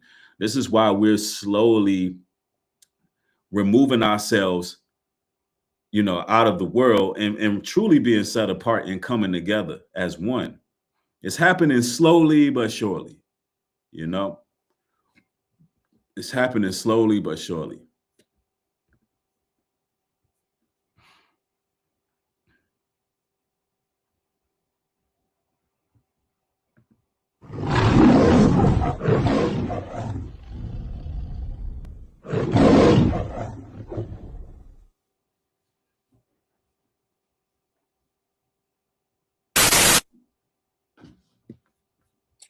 What is going to happen? I've been getting that question so much. And for those who aren't watching the news or staying up to date on what's going on with the world, we are on the verge of World War III. Yes. And this is going to cause a strain on our economy, our energy, us as a nation. And things are probably going to get ugly. Now, I don't know when. If I had to guess, I'm guessing 6 to 12 months, because I don't think we're there yet, but we're getting really close. We're probably closer than we have ever been, but that's what's going to happen. This is going to put a strain on our economy, and our energy. And what's going to happen is we're going to have food shortages. We're going to have gas, energy shortages. That's going to put a strain on a lot of people. All of us, I say. And that's when things are going to turn ugly. People are going to turn on each other. People are going to go into survival mode. And they're going to go into like their animal instincts. We all have it. We all are. And once you haven't ate or had water, you're going to go looking for it. And your animal instinct's going to go straight to survival. And I'm going to tell you right now, even people who you don't even think could do the things that, you know, horrible people do, will be doing those things because they need to eat. They need to drink some water. They don't know what else to do. They need to feed their family. So even good people are going to turn back. Yep. And he's not lying. The Bible actually validates everything he's saying. I want to go here to the book of Esdras, 2nd Esdras 16 and 68. And it reads, "For behold, the burning wrath of a great multitude is kindled over you, and they shall take away their goods and cast them out of their houses. They shall be known who are my chosen." See, this is the time where there's going to pretty much be no protection from law enforcement, people taking from each other, and it's going to be survival mode. And by that time, you're going to know who the Most High's chosen is, because why? We will be at that point, we would have already done what we needed to do to be set apart. They would have known who the chosen were. We at that point, we should be in order. when it gets to that, just to show you how close we are to all of that and what we should be doing to unite in some form of fashion, just to show you where we need to be at. Somebody said, what Bible verse was that? That Bible verse that I just read is 2nd Esdras 16:68 through 71. That's directly out of the Apocrypha. The Roman Catholic Church tried to say the Apocrypha was non-canonical, but it was in the original King James version of the Bible, the 1611. So we read from that as well. They try to hide a lot of rich prophecy. But you know, when you come over here, you're going to get those meat and potatoes. But let's go. So that's what I think's going to happen. And I think we're going to see that this year. I mean, I don't know if it's going to happen this year, but, you know, it ain't too far off. What we're looking at is the beginning of all of this. According to the book of Esdras, 2nd Esdras 16 and 18, where it talks about the beginning of sorrows and great mourning and great death. But when you go to 2nd Esdras 5 and 8, it says, there shall be a confusion also in many places. Fire shall be offset out again, and wild beasts shall change their places. It means they're going to change their forms. Also, you know, the wild beasts are going to have to flee from different parts of the world. That's how serious it's going to get. What an animal's going to know, oh, it's getting crazy. You're going to see the animals start fleeing. That ain't stable at all. That's confusion everywhere. That's things being unpredictable. And that's what it's coming to. This is what the Bible's been prophesied.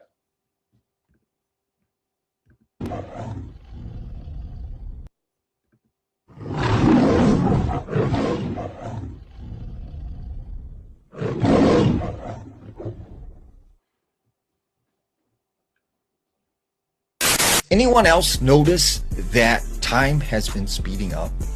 We genuinely went from January to April in about 5 fucking minutes. Mm-hmm. Right? I'll go to sleep and wake up tomorrow. It'll be Christmas and then New Year's. Why are we going so fast, bro?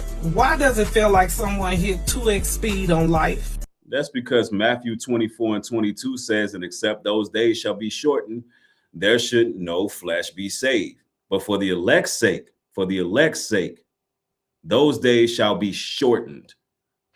That's why time is flying the way it's flying. How many of y'all feel it as well? Time is just speeding.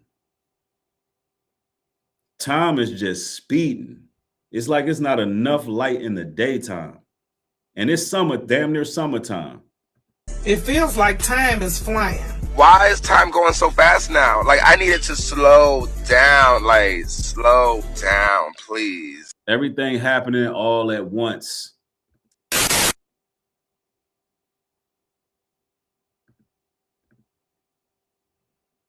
It's all happening all at once.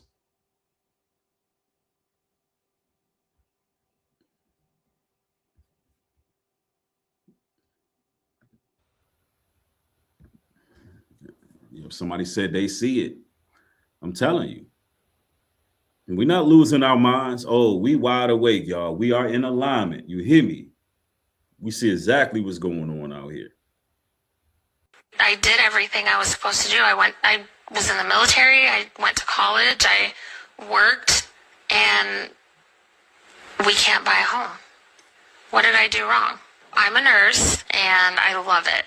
I love it. It's great. And what does your husband do? He's a manufacturing tech at Intel. So we have pretty good jobs, decent jobs. Do you feel like those jobs are enough to cover your living expenses? And not even close. We pay about $3,000 in rent. We have all of the utilities.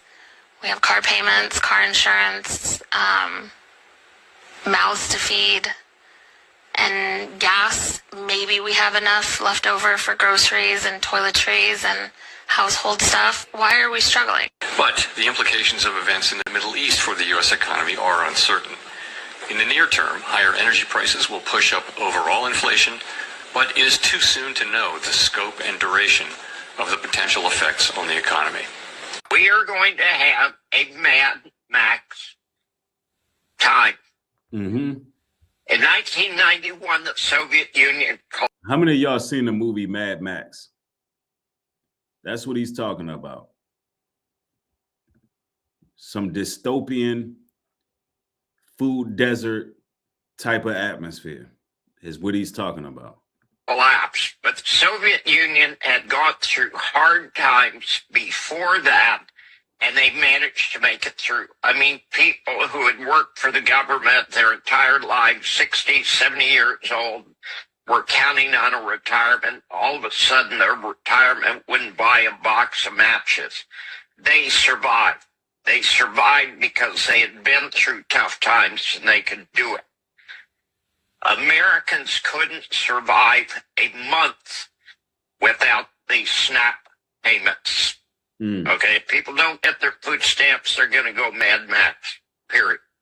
I see social disruption, absolutely Mad Max. Go to the Soviet Union. Go to Russia in 1917.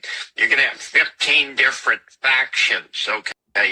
And I've been saying this for a while, that America is going to break down into factions.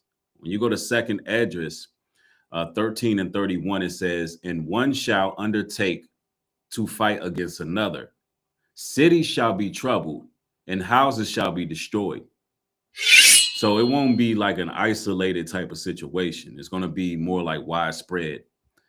And, also in the book of Sirach 27 and 16, it tells us, whoso discovereth secrets loseth his credit. He that betrayeth secrets is without faith. So you're going to see a lot of trust breaking down between people, not just government. We already don't trust these evil, cynical bastards, but people are going to be able to begin to divide, and that's going to cause more conflict internally when things get desperate. And that's just how it's going to go. Let's go. You're going to have warlords running the country. Some people like John Mearsheimer thinks that the demise of the United States in the Middle East is not a big deal. The United States has resources, has agriculture, has manufacturing. I totally disagree with them. Okay. The United States is an empire in collapse, and there is already the provisions for civil war in progress. They already have the provisions for civil war in progress. And that's what Dr. Jang, as well as myself, said earlier about ICE stepping up. They already got things in place because they know what's coming. That's why, some years ago, they gave military the power to put down its own citizens. They literally, they literally been preparing for it.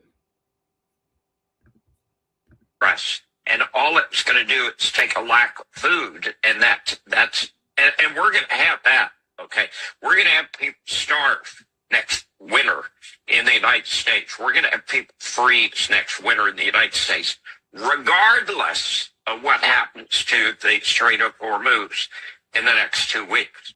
Yeah, the Strait of Hormuz closed. It doesn't help. Second address 16 and 22 says, and suddenly shall the sown places appear unsown.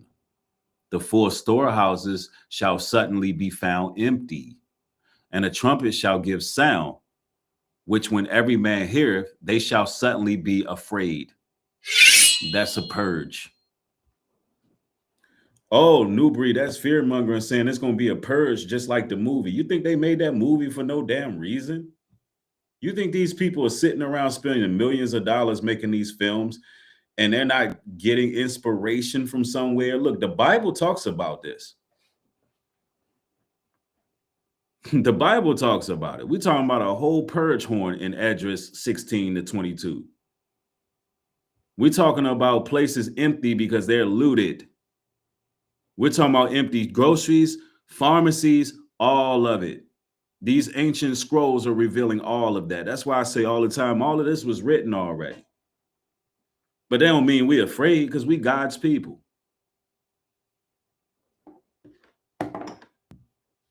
But I'm not going to sit up there and hide what the Bible is saying. Let's read that scripture again. 2nd Esdras 16 and 22. And suddenly shall the sown places appear unsown.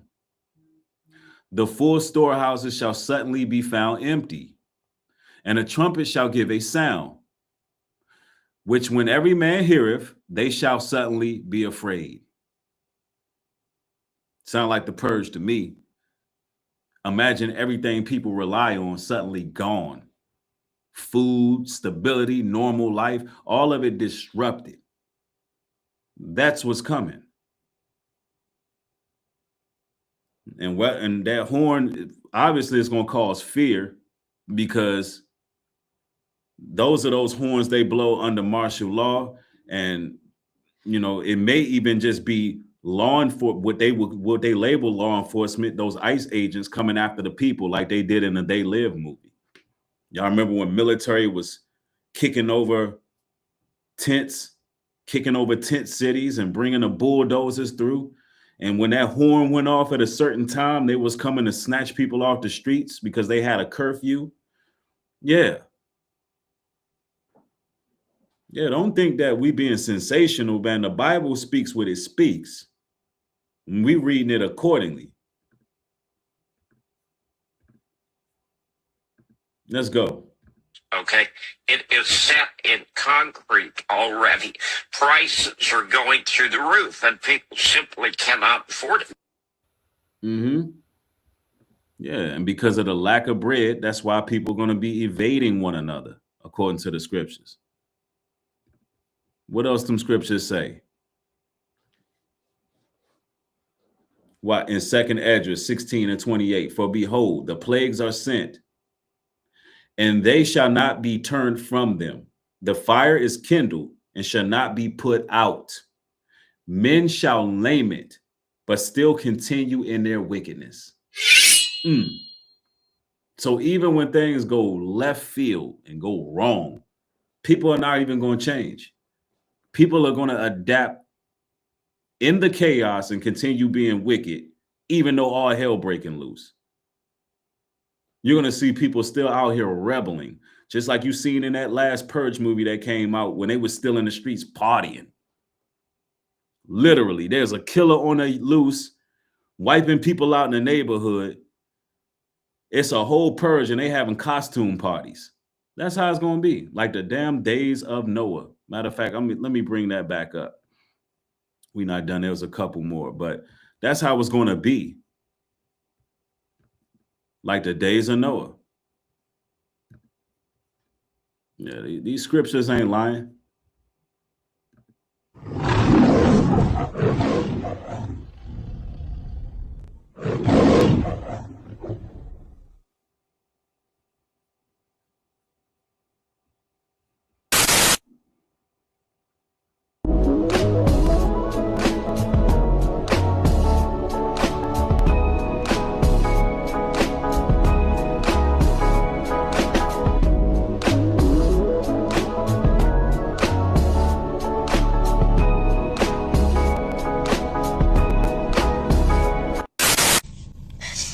I just want to get ahead in life.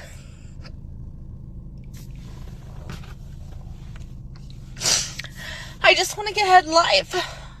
And I'm doing all the things that we're supposed to be doing. We're working, we're paying our bills, we're barely paying bills. Our utility payment a month is almost as much as our mortgage. Yeah, that's because Trump signed that bill to let these people fluff our damn utility bills up. But you know what the scriptures tell us when it comes to these plagues we're enduring? I want to read this scripture as well. It's in 2nd Esdras 16 and 37, where it says, behold, the plagues draw nigh. They shall not slack, nor be weary, like arrows shot into the world. Which means once things start escalating, they're not going to slow down. They just keep coming, one after another. That's how it is. That's how it is. So, you know, when people looking for Babylon to just all of a sudden turn this thing around, it's just not going to happen. Let's be real. Sometimes it's as much as our mortgage. So we're just barely paying bills. And heaven forbid something fucking come up. Like needing a tooth fucking pulled. I know you see that. But it's okay. Because my husband has a really good job. And he has insurance. What a fucking joke. Yeah, you know, this is the struggles that we've had to endure for a while. But let me go here with it. Because this is what's important. This is what's important. Locking in at this point. We got to lock in. It's time for us to make some changes and start moving accordingly. People always ask, is America in Bible prophecy? And the shocking truth is, yes. The Bible names her not as Israel, not as a city, but according to Jeremiah 50, a nation with multiple cities called Babylon the Great. Revelation describes this end-time empire unlike anything in history. A nation blessed by ruling the world through trade, and yet intoxicating the world through vile entertainment. A nation blessed with prosperity and wealth. A nation whose global merchants grow rich from trading her commodities. And yet a nation that leads the world in immorality. A nation that once promoted the gospel of Jesus Christ, but is defiled by the shedding of innocent blood. And that's exactly what Jeremiah describes Babylon as. A nation that is defiled by innocent blood, as well as a nation where every other nation became drunk off of her fornication. America is Mystery Babylon. People can feel how they want to feel about it. This is not, quote unquote, God's country, although God's people may be in it.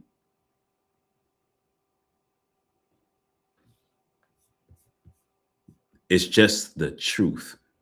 Babylon is also described as places, people, multitudes, tongues, and nations, describing a melting pot. Just similar to ancient Egypt, where it's a melting pot of people.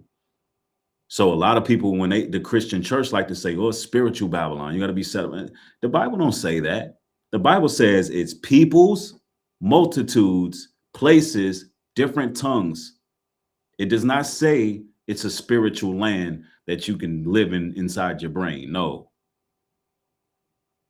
It's the one, Babylon is the ones going out here committing all these damn war crimes. Babylon is the one out here that is corrupting the entire world with its evil media, gotten other countries wanting to be like it, pushing its gay marriage and fornication and transhumanism. That's the product of Babylon. Let's go. A nation protected by coastlines. A nation everyone looks to, and no one can imagine collapsing. That nation is not Rome. It's not the EU. It's not Mecca. It's not a resurrection of ancient Babylon. It looks exactly like the United States of America. Hollywood, Wall Street, Silicon Valley, the Pentagon. The influence is global. The seduction is global. The sins are global. And Revelation says the whole world becomes intoxicated by her. Now, most Christians don't want America to be Babylon. It feels too dark, too painful, too real. But America matches all 53 prophetic identifiers. Could the 54th be the truth we refuse to see? You see, Babylon's deposed because she refuses to repent, because her pride blinds her, because her comforts make her numb. But there's hope. God warns his people, come out of her. The question isn't, has America received the blessings prophesied for Babylon? The question is found in Revelation 3:8-10. Are you getting yourself ready to escape her judgment? Think about that. So I want to explain. Are you getting yourself ready to escape her judgment? Are you making the proper adjustments in your life? Are you adjusting to the fact that everything they told us is a lie? And the way we provide for ourselves has to change because retirement is no longer promised. We got our elders having to go back into the work field, the workforce. Are we adapting? Are we networking with people who have a like mind? Or are we sitting there selfishly believing that things are just going to change without us putting in no work? When the Bible clearly says faith without works is dead. And let's say hypothetically, it does not end in our lifetime. What type of world are we going to set behind for our children? Or I should say it this way. What direction will we have for our children and our children's children if we don't start doing something that's different from what our ancestors did? What are we going to do? Because we have to start to make moves. Let's continue. In clear language, what's going on all around us with the chaos that we're seeing and feeling, because you can tangibly feel it. And there is no economic explanation. There's no sociological explanation. Those are pieces of it. But the only way to explain what's happening. You just said something real clear. Just that was on point, and it brought me to a scripture. Around us right now. Because you can't see it based on people nowadays. And let me just read this scripture. The way he just said just brought a scripture. Sirach 6:8. A friend cannot be known in prosperity, and an enemy cannot be hidden in adversity. Wow. So when he just described the chaos here and how, people, it's difficult to use people as the litmus test. What that basically means is when pressure hits, people show up who they really are, regardless of their social status, regardless of whatever they look like on the external. People gonna show who they are when the pressure is there. You know what I'm saying? It's with spiritual language. Because what we're experiencing in America is the judgment of Babylon. So I need you to pull out your Bible or your phone and read Revelation 18 all the way through. And it's going to make a lot of sense to you. Because this entire land, the wealth of the richest nation in the history of the world, it was built on the backs of oppression. Obadiah and Revelation 18 are both about the United States. I don't care what anybody else has to say. Revelation 18 strictly outlines the destruction in a single hour, the destruction of a city, of a great city. And Obadiah talks about the destruction of a nation, which is why the United States represents both. Obadiah is the wrath of Esau, the fall of Edom, the fall of the nation of Edom. In Obadiah, it is written, sits aloft like the eagle, and its stars. It has stars. I can't remember. I'm driving, but it sits aloft, soars high like an eagle, and set among the stars. When you know Edom and you know who the nations of Esau are, the sigil of Edom is the eagle. In the United States, as well as all the other kingdoms of Esau, all have eagles in their sigil. That is their symbol.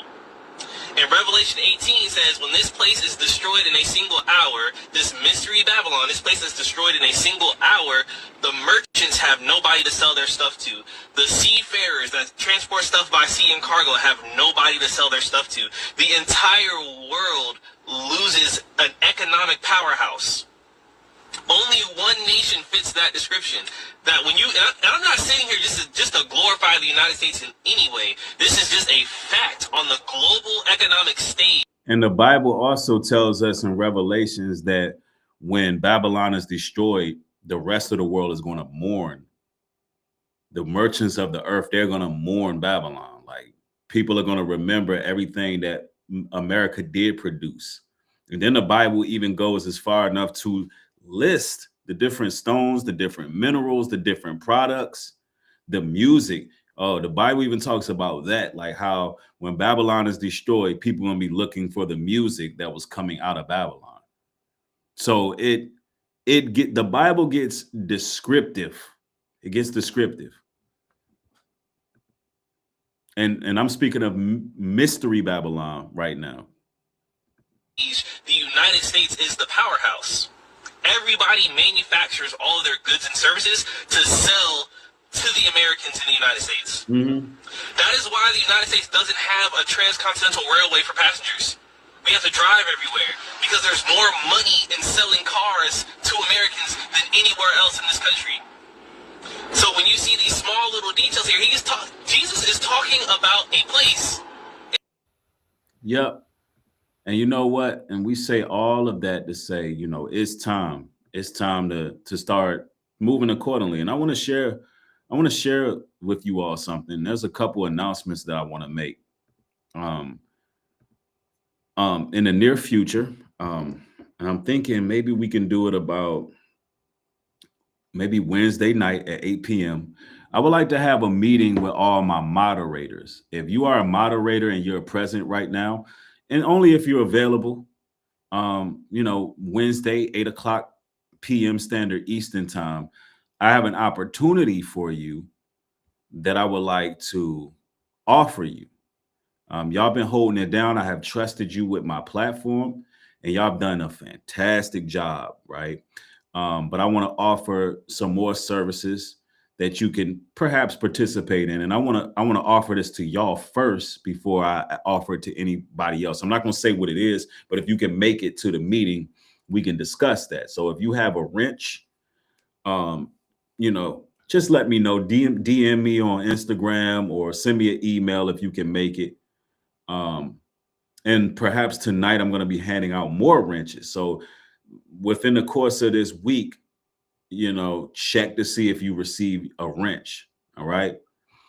That's one thing. Also, of course, you know, we're talking about what's going on in Babylon. We can see that the economy is going through some very, very strenuous times. And, you know, I want to also offer you all, the public, the general public, an opportunity to actually, let me see if you all can scan this here. If you can scan this QR code right here, and you can actually join my travel business and actually start your own travel business. You can become a partner, and you can help others start a business and travel as well. Feel free to support that. All you got to do is scan the QR code or go to nubreedglobaltruth.com and go ahead and get involved, because, you know, we're talking about getting out of Babylon, and evacuate is a travel word. And, you know, having some insider information is very valuable, very, very valuable. And we can actually come together as partners, make this money together.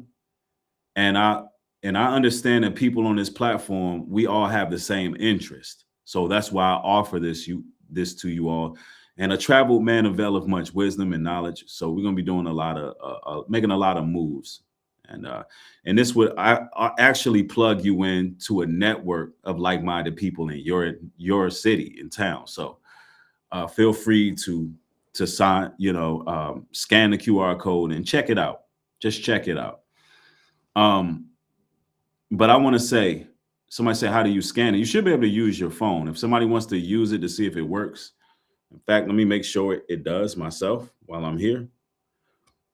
Real quick. Yep, it sure does. And it should send you directly to an app.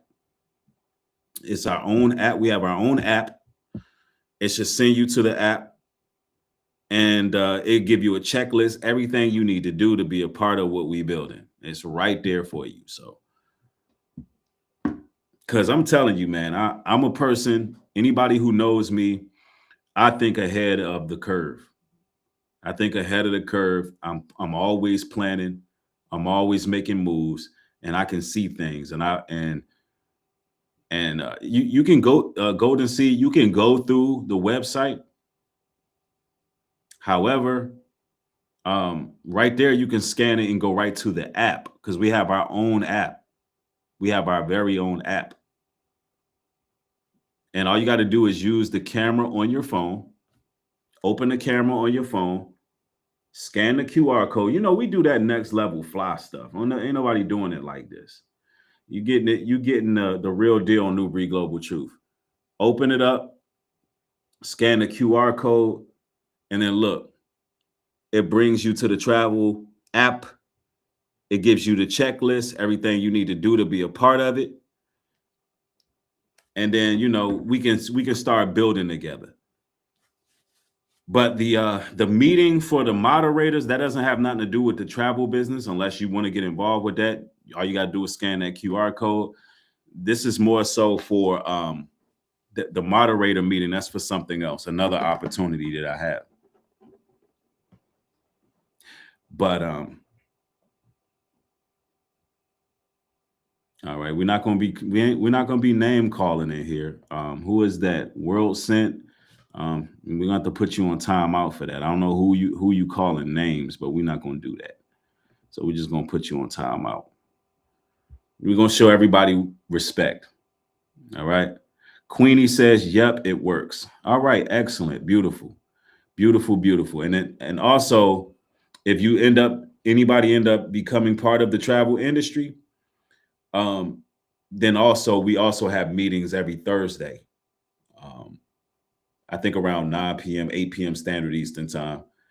And we get to network and keep everybody on point, right? But it's a blessing and an honor, man. We went in for 2 hours just bringing out truth. And, you know, I'm not saying that I have all the solutions, but, you know, I know that we got to start doing something proactive. I know we got to try different things. And with the travel industry, with the travel business, just give it a try. Give it a try. If it don't work, get you a refund and, you know, try another endeavor. But in this time, you got to be willing to bet on yourself and your own abilities. All right. You got to be willing to put in the work and give things a try. But nonetheless, man, it's always an honor and a blessing building with y'all. Shout out to everybody who supported the stream. It wasn't too many people that came through with super chats, but it was a handful of y'all, and I appreciate y'all anyway. Yeah, time flies when we're building, doesn't it? Somebody said the new American dream is to leave America. 100. But it's been a blessing building with y'all, man. Support the work. Y'all be blessed. Stay safe out there. More material coming. With that being said, shalom.